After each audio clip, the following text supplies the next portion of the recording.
Zaraz tam mamy blokady.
You can have.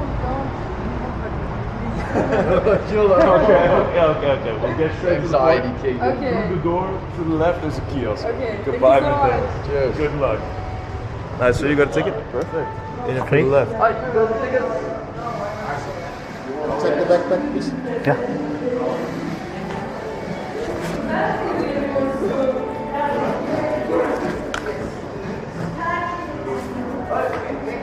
Can you open it?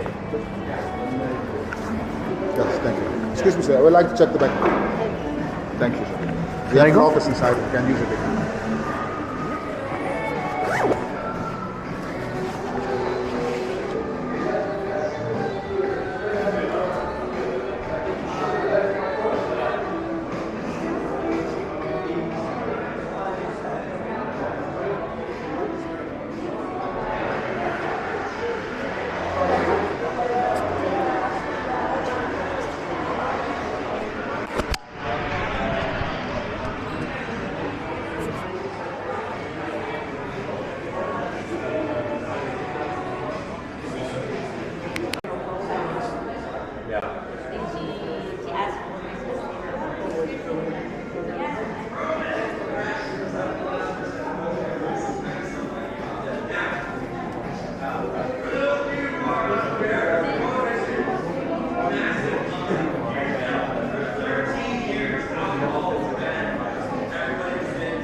Only you guys get beers.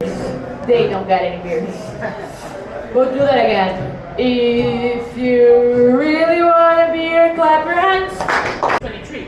So he wasn't even of age to drink and he already had a brewery. But that one was called a Haystack and it was in the city center. And it wasn't his own brewery. It wasn't his own beer, it didn't have his own name, he didn't come up with the recipe. So he decided to sell off the Haystack and then to come over here to open his first brewery, family business, his own thing. 1867, he came over here. He chose this spot in the city for two reasons.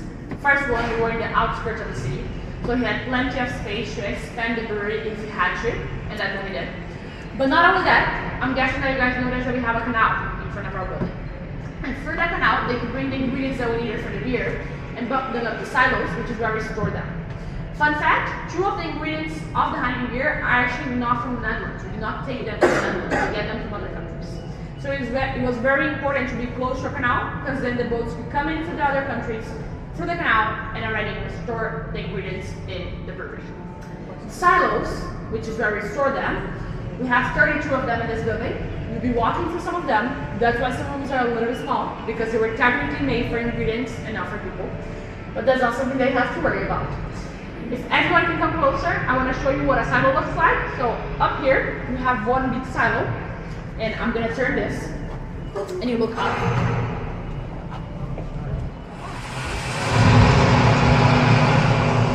Nice. I'll do that one more time, so we can come a little bit closer, just in case someone has missed it. And if you want to do it by yourselves, you can also come up later and do it by yourselves.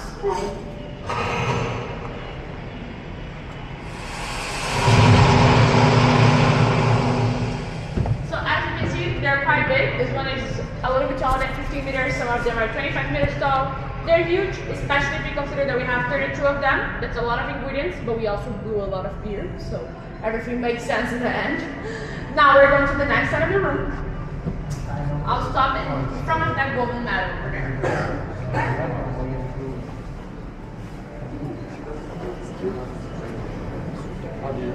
Amazing. So, I told you that we opened the brewery in 1867. Just a couple of years later, in 1875, there was a Paris Word Fair. What was the Paris Word Fair? Pretty much it was a place where different people from different parts of the world could come and show the product that they were very proud of and that they wanted to be internationally recognized for. So, 8 years after we opened Heineken Brewery, Heineken family went to the Paris World Fair, showed them our beer, and they loved it so much that they gave us the golden medal for it. Now, why is that so important? It's because it was the first time that Heineken was being officially recognized outside of the Netherlands. So, to remind us after that, we keep this little guy over here in every single Heineken can and in every single Heineken bottle. When you look at the Heineken logo, you're going to see that there's a circle behind the written part, and that circle is to represent this golden medal. Beyond that, because we won the golden medal, we were the first beer to be ever drank on top of the Eiffel Tower. So that's one more fun fact for you. And talking about the Heineken logo, you will notice that in the Heineken logo it says that it's from 1864. That's because 1864 was when he bought the haystack. So technically he was in the beer business since 1864, but the Heineken Brewery is from 1867. Yes. Now everybody can come over here since we're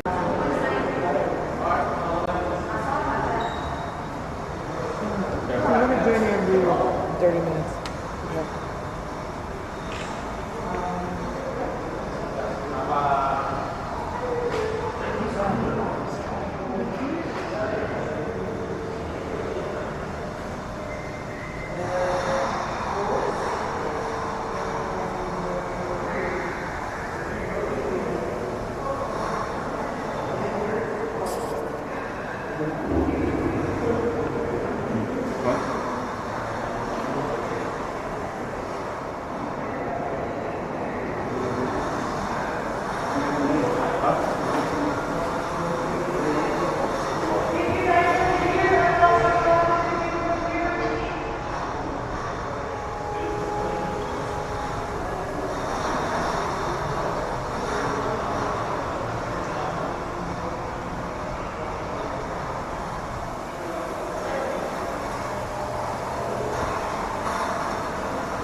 This is the room that we used to make the beers.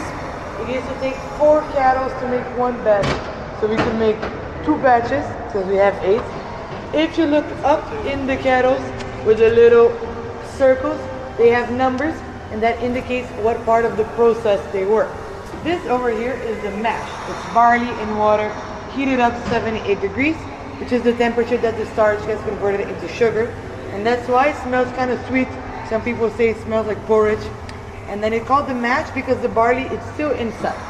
If we used to filter the barley and sell it to farmers, because they would give it to their animals, to their cattle to be fed. So the process was quite circular. And then the remaining liquid is the wort. This would be in kettle number 1 and 2. They used to be the heating kettles. So you would start, you would send the third here, send it back, and then keep doing that process until it reached 78. And to kettle 3, it will be filtered, the barley, we put the hops, and in kettle 4, it would transport it all to the 4th floor of the building and put it near the windows so it would cool down so we can start the fermentation. Nowadays, we do it all in Zoutewoude, which is the brewery in the south, and it can all be done in 1 kettle really more quickly without having to be mixing up and sending things through pipes to different places. And we don't do copper anymore, we do steel, because that's more efficient. And we have all of this was kept intact, except those windows which had to be renovated. These glass-stained windows are the exact same as they were back in the day. And we have fun facts. For example, over here, we used to measure the level of sugar because sugar was very heavily taxed back in the day.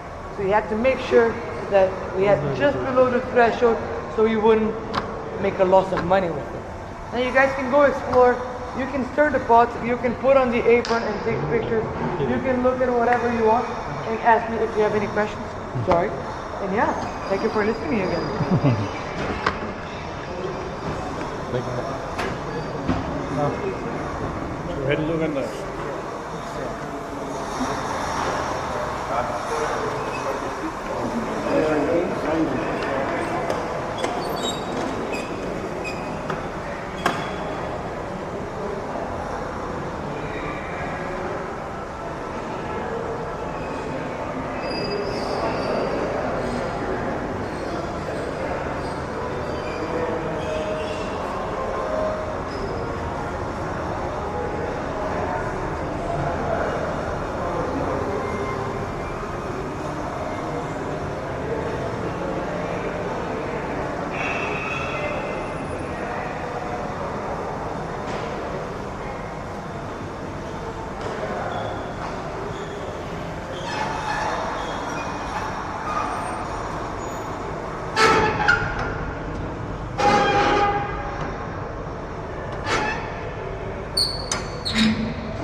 Alright, so ladies and gentlemen, welcome to the Brewery. I'm going to ask you guys to come around this way. Please come all the way here to fill up the line, starting from the left side over here, the right side for you. I'm going to explain what this is all about, what you can expect to happen to you over the next couple of minutes.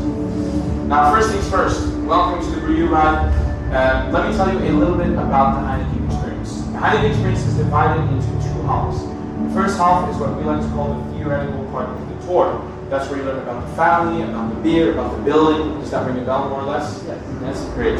The second part of the tour is what we like to call the applied part of the tour. Applied means one thing and one thing only, drinking. So, behind this wall, in the tasting bar, you're going to be tasting your first Heineken beer. I hope of the day for your sake, it's 1:30 on Monday. In case it's not, definitely of the tour. The best thing about that beer is that it's entirely free. All you need to do is to show up, to grab it, and to enjoy it along with your family guests. Now, before you do that though, you and I are going to play a little bit of a game. I'm going to ask you guys to answer some questions to which you should have heard the answer in the last part of your visit.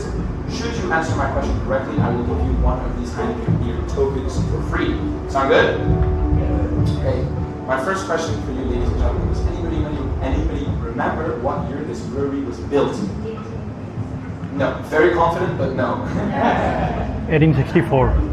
1864. Very close. There's not 67. 1867 is the year this brewery was built. Very close. But 1864 is quite an interesting answer actually, because 1864 is the year Heineken was founded, which is exactly where I'm going to. 1864 is the year that our founding father Gerard Adrian Heineken built, or rather started the company Heineken. We brewed beers in a place called the Oyven with a haystack for 3 years until 1867 when we had to close it down because it smelled too bad. And then we had to open a new brewery, which is this one, which was the main Heineken brewery for over 820 years. My next question for you guys is, anybody remember why we use the hops? Why do we use the hops in beer? Sorry? No, barley's ingredient. Why do we use hops in beer? No? Flavor is correct. Fermentation is the yeast. Flavor is correct. You know what about the flavor? You don't have to drink all of them, right? You can give away all the time. We use hops for 3 reasons. One, because it gives your beer a foam head. Why foam? Because when you skim it, it stops the bubbles inside from escaping and the air outside from entering and oxidizing or killing your beer. Second reason, because it gives your beer a bitter flavor. If you had an IPA before, you'll notice those beers are much more bitter than a Heineken is. Why? Because they use more hops. The more hops you add, the more hoppy or the more bitter the final product. And finally, the last reason why we use hops is because it extends the shelf life of beer. If you look at the map behind you, you'll notice there's none of these little kettles in the United States. That's because Heineken doesn't own a Heineken producing brewery in the United States. We ship all of the beers that are drank in the lab for free, either from Mexico or from the Netherlands. And in order to make sure that your beer is fresh, we have to add hops to it. Now, that has nothing to do with why we're here. We are here to go through the Heineken Brew You Ride. In the Brew You Ride, we're going to, as the name indicates, brew you into a beer. Now it sounds really scary, like a roller coaster. Unfortunately, it's not a roller coaster because we didn't have, we have the budgets, COVID, inflation, Trump tariffs, all of that. So it's more like a walk-through cinema. What does that mean? That means that if you suffer from epilepsy, claustrophobia, and/or you are generally sensitive to light and sound, please let me or my colleague Bruno know because it might be better for you to skip this ride. If you're pregnant, congratulations, well done. I have an extra safety precaution for you, so please let me know ahead of time and we will let you know exactly what you need to do. But the ride is perfectly safe, so don't worry about that. And finally, when you go inside, there are going to be 8 numbers. Please be no more than 4 per number and do not lean against the walls. That's because some of these walls are cheap doors. If you lean against them, they're going to open, you're going to fall, you're going to hurt yourselves, and then I'm going to get fired. And because Amsterdam is a super expensive city, I really need this job, so please, please, please, please do not get me fired. Now, you guys are going to be able to walk up all the way to the door. Oh, pardon me. You can walk up all the way to the front, and remember to fill up the numbers on the right side of the room. Numbers 1, 2, 3, and 4 first, and then 5, 6, 7, 8. Thank you very much. On the way to the leave, we stop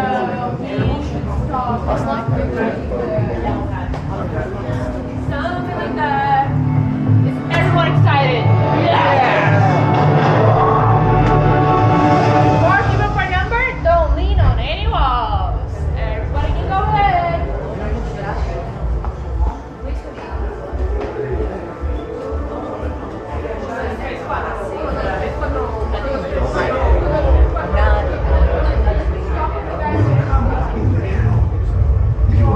Experience the famous process.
But please do not drink your beers yet, guys, because we're going to do a beer tasting altogether. So if you have your beer, please come over here to the big red star in the middle.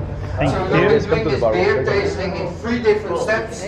The first step will be looking, the second step will be smelling, and the third step, which is my personal favorite, will be Drink. drinking. Very nice. So now we go to the first step, which is the looking. So I want you to hold your glass up high and look through it. Is there anyone who can tell me which color your Heineken beer is? It is golden, exactly. And why is it golden? That is because Heineken beer is the beer of the winners. It's the beer of the champions. It's a beautiful golden trophy and we can all be proud about that. So now it's time to give it to kids. You can laugh about it, but just give it to kids because if you respect the beer, it will taste better in the end. And it also took 28 days, so it can use some love. So now we go to the second step, which is the smelling. So I want you all to smell your beer. What do you guys smell? Beer, yeah. Good times, fun times, birthday parties. What did you say? What? Banana. It's already a bit of a spoiler. I heard someone saying over there in the back, perfection, right? Really nice. Maybe even regrets. Some beer experts say that the beer is smelling like bananas. If you don't smell bananas yet, please don't worry guys, you will go downstairs to the bigger bar with the bigger beers and maybe you will get to that point later. So now I'm going to take this first big sip, but before we're going to say proost, is cheers in Dutch. On the count for 1, 2, 3, and one little tip, the harder you will say proost, the better your beer will taste. So it's a challenge. 1, 2, 3, proost! And now take a very big sip of your well-deserved first Heineken beer of the tour, and then thereafter is nice. Really nice, so please follow me this way, because I have a special surprise for everyone here. I have a VIP section where you can finish your beers if you don't, you can leave them in the trays. But please don't worry guys, because you will go downstairs to the bigger bar, the bigger beers. Enjoy the rest of the tour and have a beautiful day. Thank you.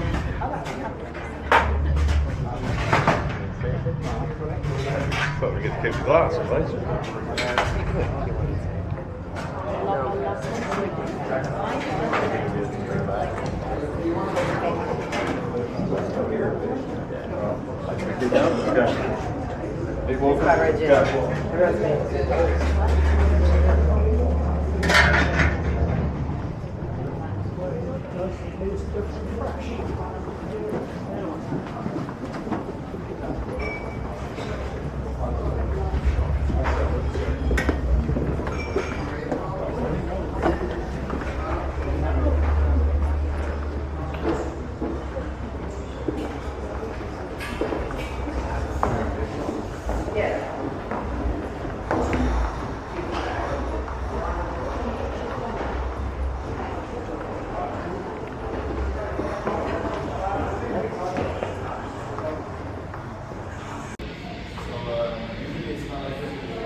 already said, you know, we're going to go this, I'll take this elevator. It would be a little too small for 17 people, to be honest with you. If you don't mind, we're going to just take this set of stairs. Right, promise will be the last stairs. So you take here in the whole 2 hours.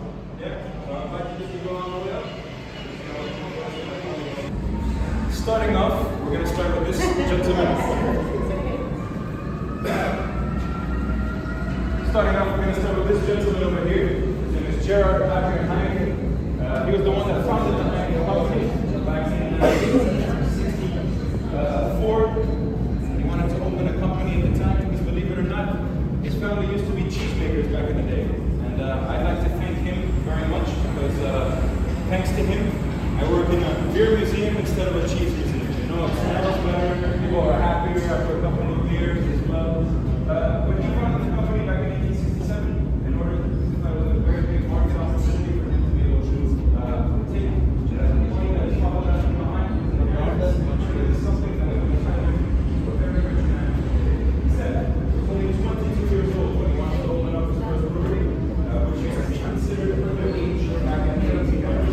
Which meant that technically had to ask for permission in order to get his inheritance into the brewery. It was better than to ask permission. Then you're above it. There's a very heavily struck here. Then he was going to give all or nothing and being able to open up his own brewery one day. Eventually, he opened up a brewery. Prior to opening up this one, he wanted a haystack, and it was in the center of the city. So if you like to open your brewery, this is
This beautiful Heineken 80s is very dramatic behind the lower. It's only 11 people.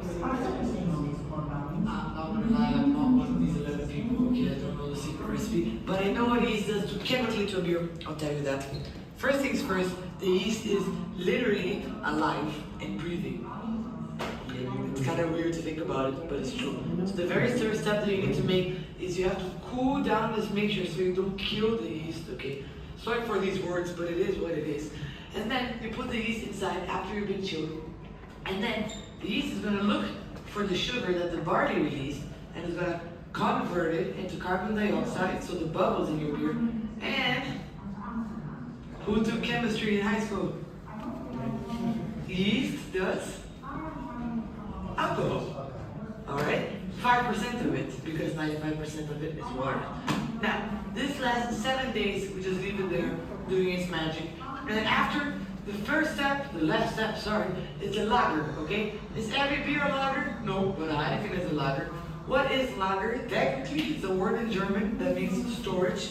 And after all this hard work, sweat and tear, the key to make a Heineken is to just put all of this into like one big storage thing and just leave it there for 2-3 weeks, alright?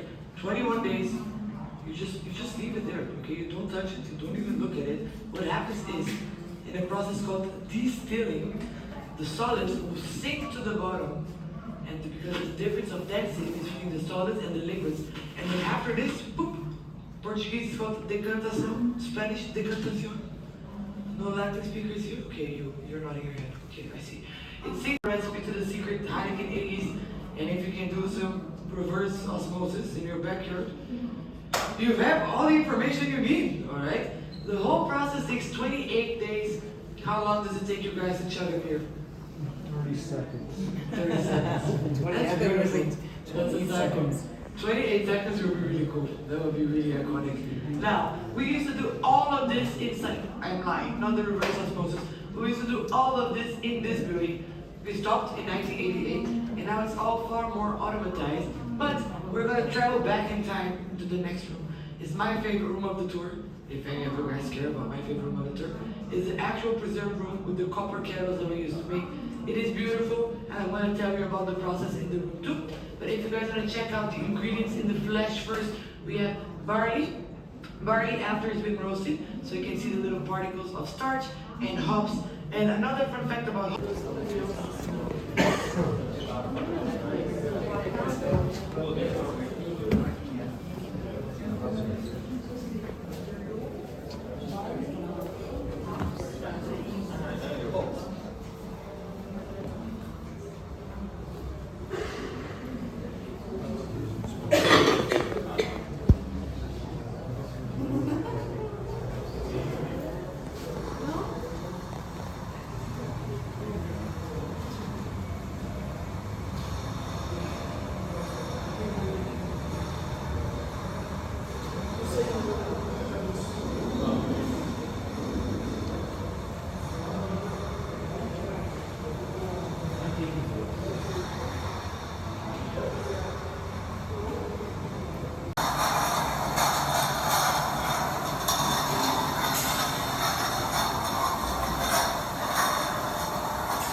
Na série, isso é bom.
Gezmek istiyor musunuz?